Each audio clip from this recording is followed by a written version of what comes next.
National conference ने जिस बात पे यहाँ पर लोगों से वोट लिया, जो लोगों से यहाँ पर वादे किए हैं, दावे किए हैं, कहीं पर ग्राउंड पे वो नजर नहीं आ रहे। सियासत के साथ ये लोग खेलते हैं, कश्मीर के साथ मजाक करते हैं। को उमर साहब ने या नेशनल कॉन्फ्रेंस ने जो वादे लोगों से किए हैं अपने मैनिफेस्टो में जो रखे थे इलेक्शन से पहले, वो सारी वादे जो है पूरा कर सकती है नेशनल कॉन्फ्रेंस। सवाल ही पैदा नहीं, बिल्कुल सवाल ही पैदा नहीं हो सकता। ये महज सिर्फ हम कश्मीर के लोगों को बहकाने की इन लोगों को बहुत बुरी आदत है। बीडीपी ने पूरी तरह से यहाँ पर चोट खाई है। सबसे बड़ी वजह आप क्या मानते हैं? और सियासी खेल जो खेलते हैं ये लोग, वो कश्मीर के लिए ठीक नहीं है। हेलो दोस्तों, आप देख रहे हैं फैक्ट पोस्ट और आपके साथ मैं हूं शाहबाज। जम्मू कश्मीर में 10 साल बाद चुनाव हुए और अवाम ने सत्ता की चाबी उमर अब्दुल्ला के हाथों में सौंप दी। नई सरकार का गठन हुए करीब 1 महीना बीत चुका है। लोगों को अब्दुल्ला सरकार से काफी उम्मीदें हैं, क्योंकि चुनाव के दौरान जो वादे किए गए थे अब उनको पूरा करने का वक्त आ चुका है। वैसे तो जम्मू कश्मीर के लिए कई सारे मुद्दे हैं, लेकिन उनमें सबसे अहम है स्टेटहुड और धारा 370 की बहाली, जिस पर नेशनल कॉन्फ्रेंस ने चुनाव भी लड़ा था। ऐसे में सवाल है कि क्या उमर अब्दुल्ला की सरकार इन वादों को पूरा कर पाएगी, या फिर चुनाव के दौरान उठाए गए तमाम मुद्दों को ठंडे बस्ते में डाल दिया जाएगा। ऐसे ही कई सारे मुद्दों पर बात करने के लिए हमारे साथ मौजूद है all party Sikh coordination committee के सीनियर लीडर जगमोहन सिंह रैना। उनसे बात की हमारे जम्मू कश्मीर के ब्यूरो चीफ शौकत बेग ने। देखिए एक्सक्लूसिव इंटरव्यू। आज हमारे साथ बात करने के लिए मौजूद है exclusively all party Sikh coordination committee के चेयरमैन और सीनियर लीडर जगमोहन सिंह रैना।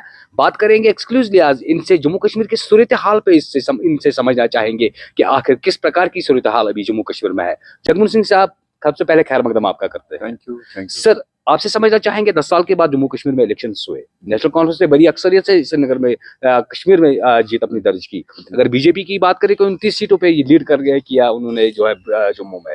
लेकिन यहाँ पर सवाल खड़ा होता है, नेशनल कॉन्फ्रेंस ने जिस बात पे यहाँ पर लोगों से वोट लिया, जो लोगों से यहाँ पर वादे किए हैं, दावे किए हैं, कहीं पर ग्राउंड पे वो नजर नहीं आ रहे हैं। कैसे देखते हैं आप इस माहौल को? देखिए, मैं सबसे पहले आपसे ये कहूँगा कि जो ये अभी 10 साल के बाद इलेक्शन हुए हमारे जम्मू कश्मीर में, एक तो ये यूटी का इलेक्शन हुआ, होना तो चाहिए था ये स्टेट का इलेक्शन, क्योंकि सब पॉलिटिकल पार्टीज ने ये बात कही थी कि जब तक ये स्टेट डिक्लेयर नहीं करेंगे हम इलेक्शन में पार्टिसिपेट नहीं करेंगे। और जो प्रेजेंट चीफ मिनिस्टर हैं उमर अब्दुल्ला, इन्होंने तो खुल के कहा था कि भाई मैं इलेक्शन नहीं लड़ूंगा जब तक स्टेट नहीं मिलेगी। अब चूंकि सियासत के साथ ये लोग खेलते हैं, कश्मीर के साथ मजाक करते हैं और इलेक्शन में कूद के, अब इलेक्शन तो जो इलेक्शन हमारे जम्मू कश्मीर में हुआ जो 10 साल के बाद, ये टोटली पोलराइज्ड इलेक्शन हुआ।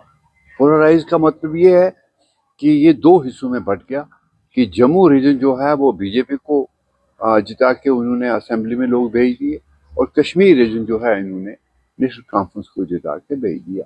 और कुछ सीटें जो हैं वो कांग्रेस और पीडीपी और कुछ लोन अरशीद की पार्टी, कुछ इस तरह से यहाँ खिचड़ी बनी।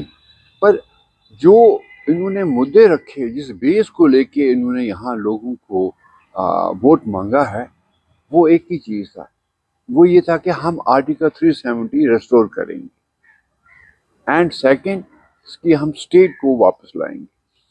लेकिन अब वो सिचुएशन नहीं दिख रही है, क्योंकि it is a survival of the present government. क्योंकि एक बहुत बड़ा अपोजिशन, आपने देखा कि अभी लास्ट जो असेंबली का इलेक्शन हुआ उसमें चंद ही घंटे जो है वो काम कर सके, अदरवाइज हमेशा जो लोग थे वो वेल में आके खड़े हो गए अपोजिशन के लोग, और वो मतलब उस तरह से बाहर नहीं निकाले गए बल्कि उनको उठा के बाहर निकाला गया।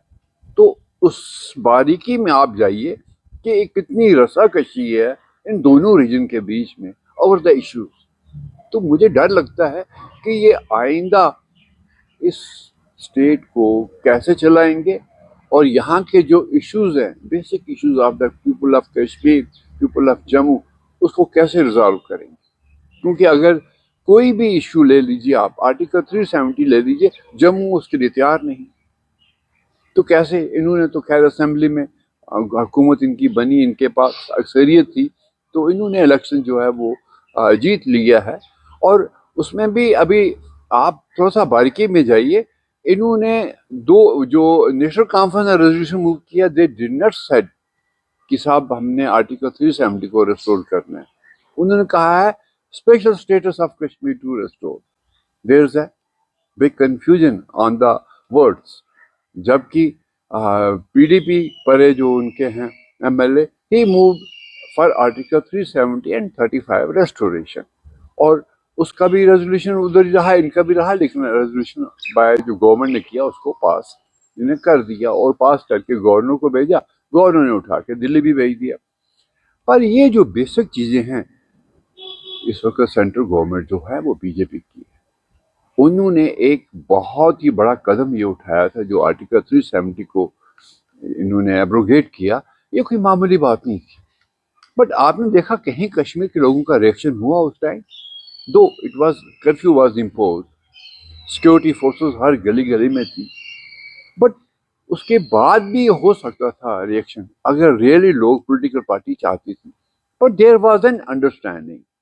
ये एक गेम पॉलिटिकल पार्टीज और बीजेपी के बीच में थी कि साहब हमने ये हटा देना है।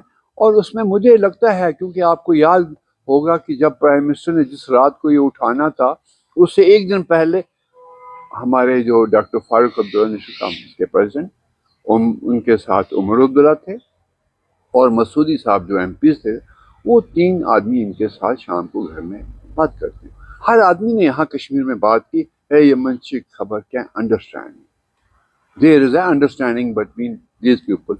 तो अब ये चीज जो यहाँ इनको मालूम है, ये आम लोग, देखो कश्मीर का आदमी बहुत ज़हीन आदमी, इंटेलिजेंट है, वो प्रूव किया हमारे मीडिया ने, वो प्रूव किया हमारे बच्चों ने जिन्होंने यूपीएससी में क्रैक किया।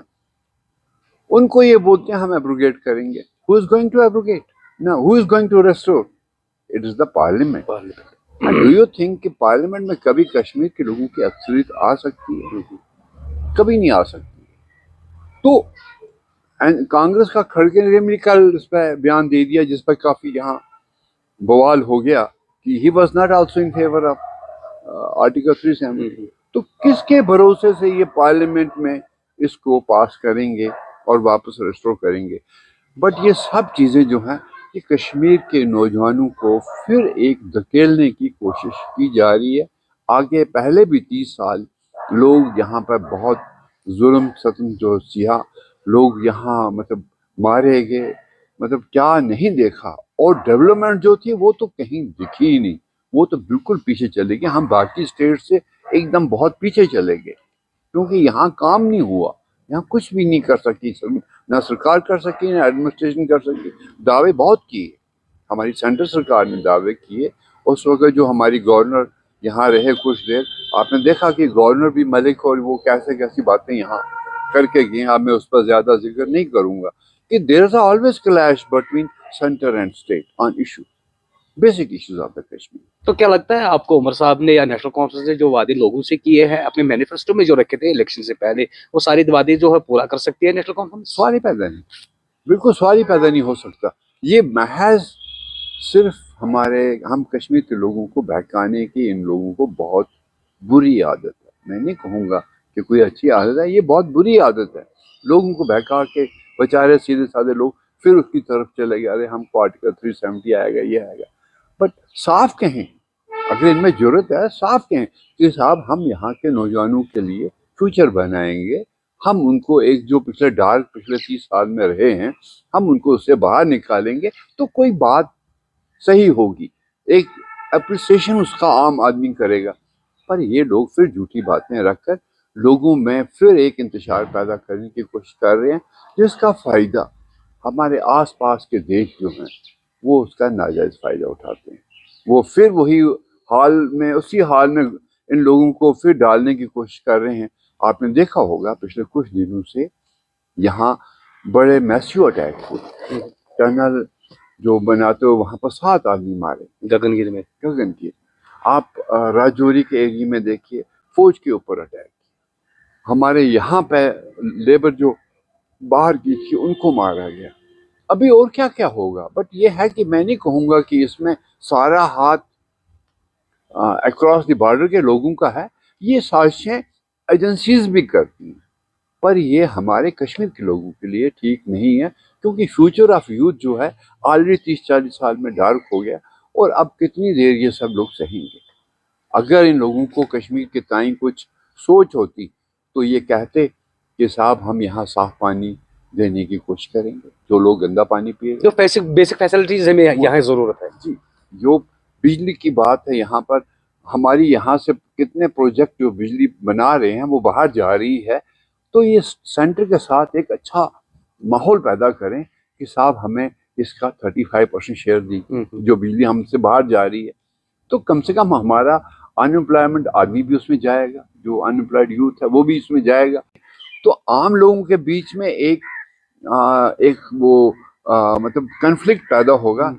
देखा सेंटर ने ऐसा किया था, हमारे स्टेट ने ऐसे कर दिया, व्हाट इज दियर, यानी करे कोई भुगते कोई। क्योंकि ये सारे लोग जब कन्फ्लिक्ट था यहाँ से उठ के लंदन और बाहर चले गए। इन्होंने थोड़ी देखा इनके घर का, एक भी मुझे बताइए इन पॉलिटिशियन का जिसकी जान गई हो, या जिसने कोई इकोनॉमिकल तौर सफ़र किया हो, या उन लोगों के बच्चे जो हैं वो एजुकेशन से महरूम रह गए हों। कोई नहीं है। वो आम गरीब, आम कश्मीर का आदमी जिसने सफ़र किया, लेकिन उनको जज्बाती बनाना, उनको उछालना पॉलिटिकल तौर पर जिसकी बेस नहीं होती है, वो चीज़ें ये लोग पहले भी करते थे और आज भी कर रहे हैं। और कन्फ्लिक्ट जो ये पैदा करने की कोशिश, क्योंकि डेफिनेटली ये अब एडमिनिस्ट्रेशन है, अभी देखिए चालाकी से, अब नेशनल कॉन्फ्रेंस में भी बड़े पुराने एक्सपीरियंस लोग हैं, चालाकी से उन्होंने डिप्टी चीफ मिनिस्टर एक जम्मू का एक आदमी खरीद लाए, उसको बना दिया। अब ये सबको दिखा रहे हैं, देखो जी जम्मू के भी हमारे साथ हैं, हमारा भाईचारा कायम है, but practically it is not. क्योंकि जो चीज़ें आप कर रहे हो, जोन एग्ज़ाम की जोन की डेट की उनको चेंज कर रहे हैं, फिर ये दरबार मुँह की बात कर रहे हैं, ऐसी और कई चीज़ें जो इन्होंने रिसेंटली की हैं और अंदर से चल भी रहा है। तो मतलब बड़ा बचपना भी लगता है कि बहुत सी स्टेटमेंट जो नेशनल कॉन्फ्रेंस के लोग नहीं दे रहे हैं, वो उस डिप्टी चीफ मिनिस्टर से दिलवा रहे हैं कि ये सेंटर ना कहे कि भैया, बट उसको सामने लगा रहे हैं। तो ये आम बच्चा यहाँ का समझता है ये सारी चीज़ें जो हैं। राइट फ्रॉम 47 कितने कन्फ्लिक्ट देखे, कितने 71 की वार देखी, 65 की इन्फिल्ट्रेशन देखी, 47 का इन्फिल्ट्रेशन देखा, कितने लोग मारे गए, माइनॉरिटी जो सफ़र किया। जम्मू यहाँ कश्मीर से पंडित उठ के डर के मारे बाहर चले गए, निकाला नहीं। कश्मीर का आदमी जितना प्यार वाला है, जितना भाईचारे वाला है, वैसा आदमी कहीं भी नहीं मिलेगा। जो कश्मीरियत हमारे कश्मीर में है, जो इनमें जो जैसे आपने फ्लड में देखा, या कहीं भी हमने तो मिलिटेंसी में देखा कि जब यहाँ मोहल्ले में सब्जी आती थी, कर्फ्यू होता था, तो कश्मीर के लोग जो आते थे वो सबसे पहले माइनॉरिटी को पूछते थे कि साहब आप मतलब सब्जी ले लीजिए, दूध ले लीजिए, फिर ये मेजॉरिटी को देते थे। जो ग्राउंड पर यहाँ भाईचारा है कश्मीर का, वो कहीं भी नहीं है। अभी आपने रिसेंटली देखा मौलवी उमर फारूक साहब ने अपने बड़ी नमाज जुमा की नमाज में बहुत तारीफ की कि साहब यहाँ सिख जो 1940 इस 30 साल की मिलिटेंसी में जिसने यहाँ बहुत सफ़र किया, यहाँ चट्टी सिंहपुरा हुआ, महजूर नगर का कांड हुआ, बहुत सी ऐसी और जो लोग मारे गए, कोई नाम नहीं ले रहा है। हाँ, 291 लोग मारे गए। तो सिख यहाँ हमारे साथ जुड़े रहे। क्यों जुड़े रहे? वो इसलिए जुड़े रहे कि यहाँ भाईचारा दिखता है। वही चीज़ आज सारे लोग जो यहाँ समझते हैं, और ये इट्स द फैक्ट। मैं तो हमेशा शुरू से कहता आया कि जो भाईचारा हमारे इस कश्मीर में वो कहीं भी नहीं। कई पॉलिटिकल पार्टियां तनकीद का निशाना नेशनल कॉन्फ्रेंस को बना रही है। 370 की आड़ में लोगों से उन्होंने वोट लिया, लेकिन स्टेटहुड को बहाल करने का ड्रामा अभी चल रहा है, जबकि स्टेटहुड को बहाल करने का promise prime minister Narendra Modi ने किया है। तो कैसे आप इसको देखते हैं? देखिए, हमारे वहाँ पर एक मुफ्ती मोहम्मद सईद थे, वो भी विजनरी थे। मैं आपसे बताऊं कि मैं उनकी तारीफ करूंगा, क्योंकि उन्होंने यहाँ पर जो कैंप्स लगे हुए थे सिक्योरिटी फोर्सेस के, उसने कहा ये हटाओ सब, मेरा काम है यहाँ पीस लाना, and he did lot of work. हम जब जहाज में जाते थे एयरपोर्ट, हमें 3 जगह पर तलाशियाँ होती थी, बड़ी ह्यूमिलेशन होती थी, उसने सब रिमूव कर दिया। टनल पर टाइमिंग होता था जी 4 बजे के बाद कोई गाड़ी नहीं चलेगी, उसने बिल्कुल सारा कुछ ये खोल दिया, जाओ जी टनल तुम आना जाना। मतलब he tried to restore the respect of people of Kashmir, लेकिन आज जो पीडीपी कर रही है वो भी जज्बात की बातें कर रही है। वो उसको ये मालूम है कि नेशनल कॉन्फ्रेंस प्रो दिल्ली चल रही है, बीजेपी के साथ जुड़ गई है, हम यहाँ पर एंटी बीजेपी और एंटी दिल्ली बात करें, एंटी नेशन बात करें। वो उस तरह की बातें यहाँ उछाल रही है। तो उससे ये होता है कि कश्मीर के लोगों में थोड़े जज्बात जो हैं वो फिर आ जाते हैं। लेकिन असेंबली में लोगों ने साफ कर दिया, असेंबली में उन्होंने उनको वोट नहीं दिया। कुछ सीटें आई जहां इन्फ्लुएंस था इंडिविजुअल लेवल पर उन पार्टीज का भी रोल जो है वो इस तरह से ठीक नहीं है, क्योंकि रसाकशी ये है कि मुझे पावर कैसे मिले। ये हर कोई आदमी कहता है बैकडोर से मैं भी इस वक्त जो रूलिंग है दिल्ली वाले उनसे मिलूं और मेरे को पावर मिले। तो अब उस दौड़ में दिल्ली वाले किसको एडजस्ट करते हैं वो उनका खेम है। उससे पहले भी आपने देखा कि पीडीपी और बीजेपी का एक गवर्नमेंट इकट्ठे रही। अपने हमारे जो प्रेजेंट चीफ मिनिस्टर हैं बीजेपी के वाजपेयी के टाइम में he was minister in union cabinet. मतलब ऐसे सब मिले हुए हैं, दिल्ली के साथ सब जुड़े हुए हैं, चाहे वो बीजेपी की पार्टी है चाहे वो कांग्रेस की पार्टी है। लेकिन जहां उनको कश्मीर में वोट लेने की बात आती है तब वो एंटी दिल्ली बात करते हैं, एंटी इंडिया बात करते हैं कि भाई लोगों के सेंटीमेंट उछालो और हमें वोट मिल जाए, फिर बाहर में जाए सभी लोग। यानी एक बार फिर लोगों को धोखा दे रहे हैं लोग। बिल्कुल, ये तो सामने है। देखिए कोई लोग खुल के नहीं करते, बट मेरी आदत है हमेशा सच्चाई को मैं सामने लाता हूँ। लेकिन अगर डेवलपमेंट की बात इनसे पूछें, मुझे बता दें यहाँ पर कौन आदमी साफ पानी पी रहा है, कहाँ बिजली है, लोगों के स्मार्ट सिटी की बात हो रही है। स्मार्ट सिटी बहुत कुछ कर रहे हैं, लेकिन ग्राउंड पर कुछ नहीं दे रहे हैं। जबकि यहाँ पर अनएम्प्लॉयमेंट दूर करने के लिए बहुत से रास्ते हैं, लेकिन इन लोगों के दिल में वो नहीं है कि हम यहाँ के यूथ को कैसे एडजस्ट करें। देखिए अगर बाहर की इन्वेस्टमेंट यहाँ आए, बाहर की और फर्म्स आए, ये आईटी इस वक्त बेंगलोर, पहले वो प्लान कश्मीर के लिए था, वो आईटी बेंगलोर चला गया। अब वहाँ देखिए हजारों लाखों बच्चे वहाँ जॉब कर रहे हैं। हमारा कश्मीर का 7,000 बच्चा प्लस बेंगलोर में इस वक्त काम कर रहा है इसमें।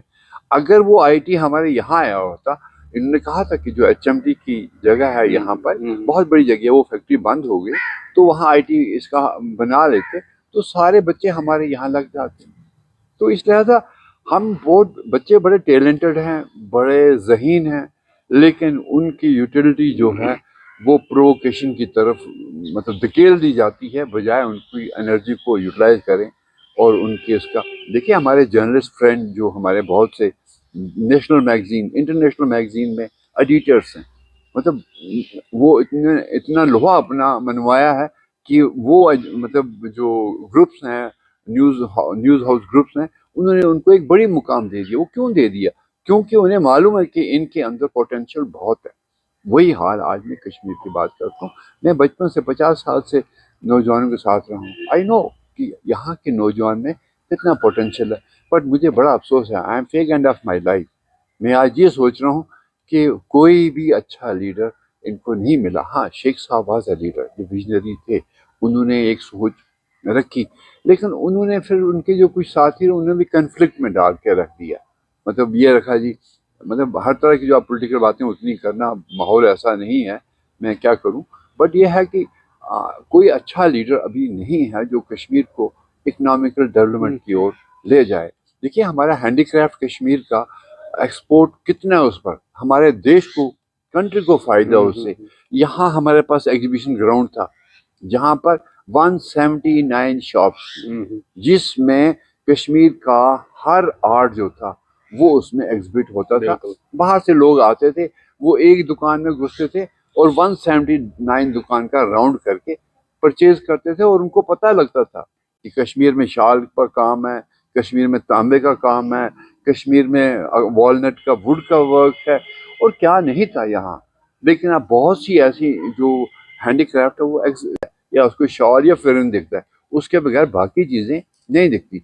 बट महाराजा हरि सिंह ने उस वक्त ये चीज़ जो है वो ये जो बनवाई थी ये जगह, तो आज कोई सोचने वाला नहीं है उसकी तरफ। इनको तो इकोनॉमी की तरफ सोचना चाहिए, बट इनकी सोच सिर्फ पॉलिटिकल है कि मैं कैसे यहाँ क्यास रहे और हम पावर में बने रहे। सर अंत में आपसे समझना चाहेंगे, पिछले इलेक्शन के मुकाबले अब की बार पीडीपी ने पूरी तरह से यहाँ पर चोट खाई है? सबसे बड़ी वजह आप क्या मानते हो उसकी? देखिए, वो उसमें मेन वजह ये थी कि इन्होंने, देखिए, बीजेपी ट्राइड देयर बेस्ट। उन्होंने यहाँ पर बहुत पैसा खर्चा इलेक्शन में, लेकिन खर्चा कैसे? उन्होंने इंडिपेंडेंट लोग उठाए, प्रॉक्सी कैंडिडेट्स। Proxy candidates.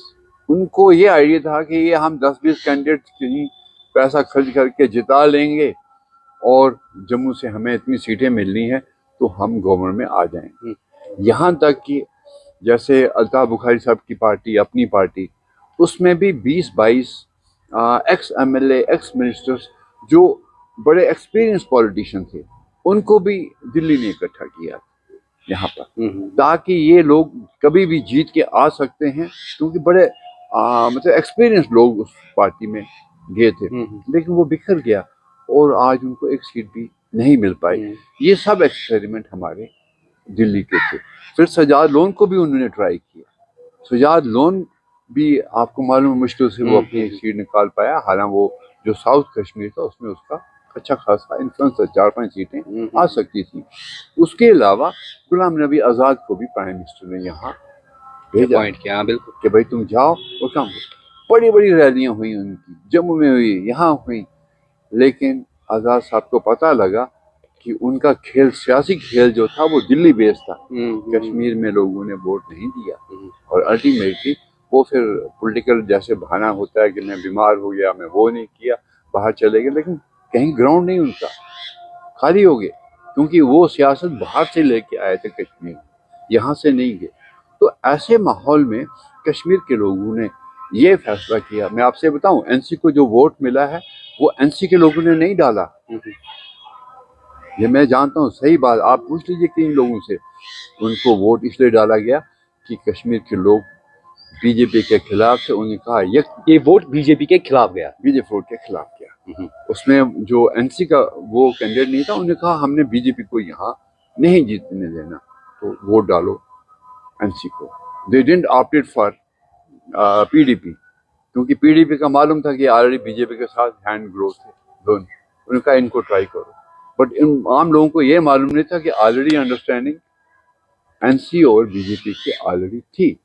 और आपको मालूम होगा उमर अब्दुल्ला जब जीत के आया ना, पहली स्टेटमेंट उनकी थी, मैं कन्फ्रंटेशन अवॉइड करूंगा। याद होगा आपको? बिल्कुल बिल्कुल। वो ये जानते हैं कि इस कन्फ्रंटेशन से उन्हें कुछ हासिल नहीं होगा। नतीजा ये हुआ कि उन्होंने आते ही दिल्ली में जो कीमती शालें थी वो प्राइम मिनिस्टर के गले में डाली, हमारे होम मिनिस्टर के गले में डाली, गडकरी के गले में डाली, ताकि वहाँ से कुछ मिले और वो लोगों को यहाँ दिखा पाएं। और सियासी खेल जो खेलते हैं ये लोग, वो कश्मीर के लिए ठीक नहीं है। इकोनॉमिकल खेल खेलें, डेवलपमेंट की बात करें, अनएम्प्लॉयमेंट खत्म हो, जो बेचारे पढ़ लिख के लड़के पीएचडी करके, एमए करके बाहर की यूनिवर्सिटी से लोग आए हैं, बट नो जॉब्स। जब नो जॉब्स है, घर में रोटी नहीं होगी तो घर कैसे चलेगा, वो लोग कहाँ जाएंगे? इस लिहाजा इनको सोच बदलनी चाहिए, सियासी सोच अब इनको ये रखनी चाहिए, बदलनी चाहिए, ताकि कश्मीर में एक सिंसियरली जो सर्विस है लोगों को वो दें, जो और वो सामने रखें, पब्लिक में पीछे ना रखें। बोले हम ये करेंगे, 12 सिलेंडर देने से, फ्री राशन देने से और बिजली को थोड़ा सा उसका वो बात करने से तो यहाँ की डेवलपमेंट नहीं होगी।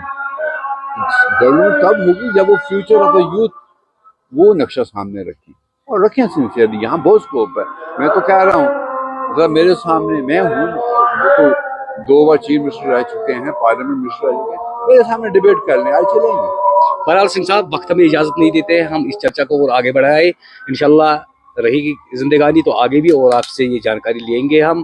फिलहाल अपना कीमती टाइम देने के लिए आपका बहुत बहुत शुक्रिया। तो ये थे हमारे साथ all party Sikh coordination committee और सीनियर लीडर थे जगमोहन सिंह रैना, जिन्होंने एक्सक्लूसिव फैक्ट न्यूज से बात की। Camera person Manzoor Pakhtun, Shaukat Baig, fact news से। तो ये थे all party Sikh coordination committee के सीनियर लीडर जगमोहन सिंह रैना, जिन्होंने जम्मू कश्मीर के हर एक मुद्दे पर खुलकर अपनी बात रखी। लेकिन आपको क्या लगता है कि जम्मू कश्मीर में धारा 370 की वापसी होनी चाहिए या फिर हो पाएगी? आप अपनी राय हमें कमेंट बॉक्स में बता सकते हैं। और स्टेटहुड की बहाली आखिर कब तक हो पाएगी, हमें आपके कमेंट का इंतजार रहेगा। अगर आपको हमारी ये वीडियो पसंद आई है तो वीडियो को लाइक कीजिए, चैनल को सब्सक्राइब कर लीजिए, बेल आइकन को दबाकर ऑल नोटिफिकेशन पर क्लिक कर लीजिए ताकि फैक्ट के साथ आपको लेटेस्ट अपडेट्स मिलते रहे। देखते रहिए फैक्ट पोस्ट।